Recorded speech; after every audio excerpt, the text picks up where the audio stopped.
Olá, amigos, sejam bem-vindos a mais um vídeo do meu canal. Eu sou o Lucas Knaip. Não tem como passar batido por esse resultado. Vasco 6, Santos 0, em plena Vila Belmiro, sem expulsos, entende? O Vasco não construiu esse resultado em vantagem numérica dentro de campo. Foi literalmente em bola jogada, com o Neymar em campo, entende? E assim, o Neymar sai de campo chorando. É esse o tamanho da derrota que ele sofre aí dentro de campo. Vai lembrar que o Neymar não estava em campo no 7-1, né? Ele machucou no jogo anterior, né? Quando o Zúñiga acabou acertando o joelho nas costas dele, e aí ele não pôde jogar o resto da Copa, mas assim, essa talvez tenha sido a derrota mais humilhante da carreira dele, né? Porque existem derrotas que custam eliminações, derrotas que acabam sendo bem difíceis de digerir, mas uma humilhação dessas, né? Tipo, o próprio país é bem complicado e ela tem toda a assinatura da diretoria do Santos. O mesmo Marcelo Teixeira, né, que comanda as ações da diretoria do Santos, chega lá no primeiro turno, quando lá no São Januário, 2-1 para o Vasco, falar é inadmissível que se a gente quiser uma boa campanha ter esse resultado com todo respeito ao Vasco, né? Ele solta essas aspas, né? Hoje na Vila Belmiro toma 6-0. Tem gol do Coutinho 2 vezes, tem gol do Tietê, tem gol do... Assim, é um festival. O segundo tempo é aquele negócio assim, tipo, tem um momento assim que o Vasco vai empilhando gol atrás do outro que lembra até Brasil e Alemanha. Quando tem aquele momento lá, tipo assim, que a Alemanha faz o segundo, faz o terceiro, faz o quarto, faz o quinto, entende? Porque tudo vai de uma vez só, entende? É tão alucinante quando aquela goleada se constrói lá em 2014, e a de hoje não foi diferente. E o Santos, assim, ele passa por essa humilhação porque é um time sem técnico. Eu acho que, assim, com todo o respeito aí, usando às vezes a afirmação Teixeira, o Kleber Xavier, ele é um auxiliar técnico, entende? Assim, é o que a gente fala muitas vezes, né?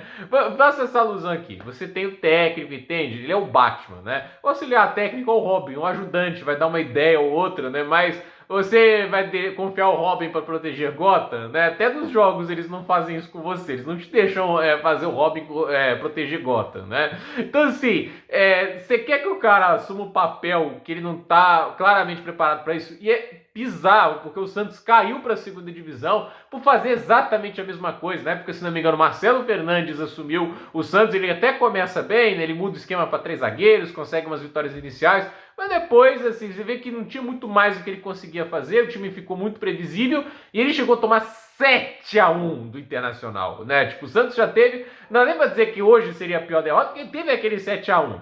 E aí, hoje, um 6-0 pro Vasco, que é um Vasco que, assim, eu não vou dizer que tá no pior momento dele, mas também não vou dizer que tá no melhor. É um time que tá, inclusive, mais próximo da parte de baixo da tabela do que da parte de cima. Um trabalho do Diniz que tá longe de ser hegemônico, que recebe a confiança de todo mundo. Então, é o pior tipo de resultado que se pode ter, uma humilhação dentro de casa, né? Tipo, o Vasco, eu não sei se isso vai ser uma virada de página para eles na temporada. A gente tá falando do Diniz, né? Tem jogos maravilhosos na carreira do Diniz, tem jogos ótimos, tem jogos ruins, tem jogos problemáticos, né? Hoje veio a calhar, né? A fórmula de jogo do Fernando Diniz hoje funcionou. E aí, quando funciona, é uma maravilha. A gente já viu isso antes, né?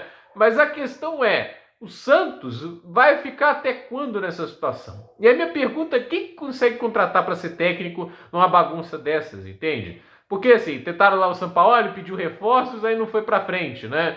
E agora eu fico pensando, será que o Vojvoda vai querer assumir essa situação que o Santos está? Eu não duvido que o cara tem coragem, né? Ficou lá no Fortaleza, mesmo com eles entregando como reforços incríveis jogadores como Daverson, Marinho, todos com mais de 30 anos lá fora do auge, né? Davi Luiz quase aos quarentão, entende?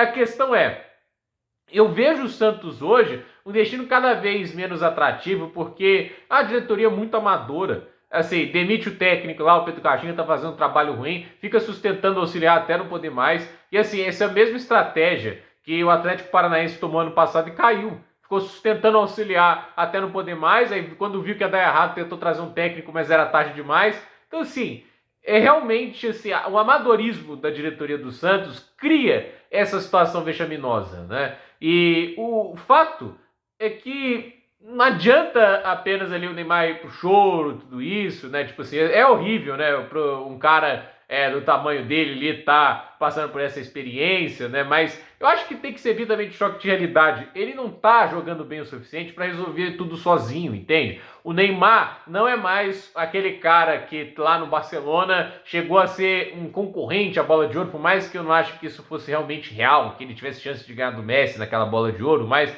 ele jogou em nível para estar no top 5 dos melhores jogadores do planeta por muitos anos, né? Um cara que fazia impacto nas melhores equipes do mundo, né? E não é mais esse cara, não é fisicamente, assim, ele tá muito aquém desse nível. Ele não é o cara que vai decidir tudo sozinho. Algum jogo ou outro ele vai conseguir fazer essa diferença, né? Mas, por exemplo, hoje precisava muito mais do que só o Neymar. Mas a diretoria fica nisso. O Neymar vai salvar, o Neymar vai fazer isso, o Santos vai sobreviver porque é grande, né?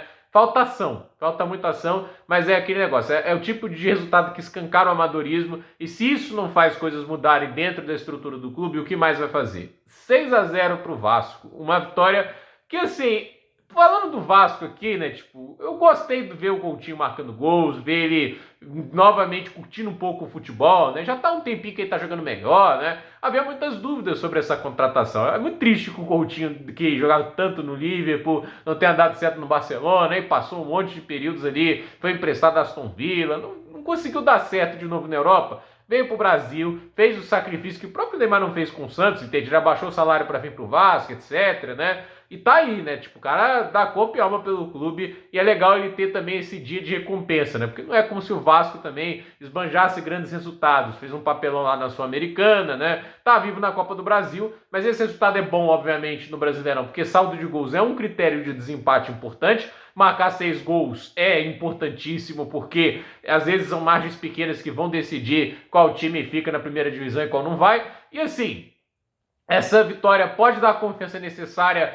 para o time alcançar outro nível? Pode. Não quer dizer que vai acontecer isso, mas é legal que o torcedor do Vasco volte a ter uma alegria, tipo assim, de, por um dia, né, pelo menos, nesses anos tão difíceis, ter muito orgulho do que o time fez dentro de campo, né? Óbvio que já teve outros jogos que o torcedor poderia sair com esse sentimento, né? Mas hoje é especial, né? Tipo, é um 6-0, né? Tipo, goleada é sempre especial, ainda mais em um clássico, porque não foi um 6-0 lá, tipo, contra o Vitória ou contra o Sport. Fizeram 6-0 contra o Santos na Vila Belmiro. Esse é dia pro torcedor se lembrar, esse é dia pro torcedor guardar na memória. Até do lado, que pra muita gente pode ser cruel, o dia que o Vasco fez o Neymar chorar. Esse é o dia, é esse dia hoje, né? Eu imagino assim, 17 de agosto de 2025 é o dia que o Vasco fez 6-0 lá na Vila Belmiro e fez o Neymar chorar. Então, é isso. Para o torcedor do Vasco vai ter um peso importante, até porque é um clube que está muito longe de onde merece estar. O Vasco é um clube grande demais para ficar tantos anos aí lutando contra o rebaixamento, tendo elencos mal montados,